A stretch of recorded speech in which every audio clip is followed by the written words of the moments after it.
అమ్మ కాల్ చేసి, అమ్మ గోరింటాకు పెట్టుకున్నావా అని అడిగింది. దేనికమ్మా అని అడిగా. అదేంటి నాన్న ఆషాఢం కదా అంది. అమ్మ నేను ఎక్కడున్నాను చెప్పు అని అడిగా.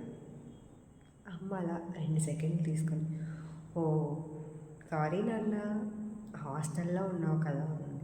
సరే ఇంటికి వచ్చి గోరింటాకు పెట్టుకుందాం అంది. నేను అలా ఎలా అడుగుతావమ్మా అన్నా. అప్పుడు నిజంగా నేను ఏదో అనిపించింది. ఆషాఢం అమ్మ ఈ రెండు ఆషాఢంలో అమ్మ గోరింటాకు అలా పెడుతూ ఉంటే, ఎందుకంటే ఆషాఢం వస్తే తప్ప గోరింటాకు పెట్టుకోం బేసికల్లీ. ఈ జనరేషన్ అమ్మాయిలు ఎప్పుడు కోను అది ఇది అంటూ ఉంటాం.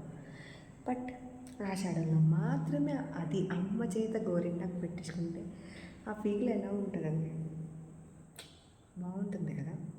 నేను ఆ చేతులు అమ్మని ఆషాఢాన్ని మిస్ అవుతున్నాను.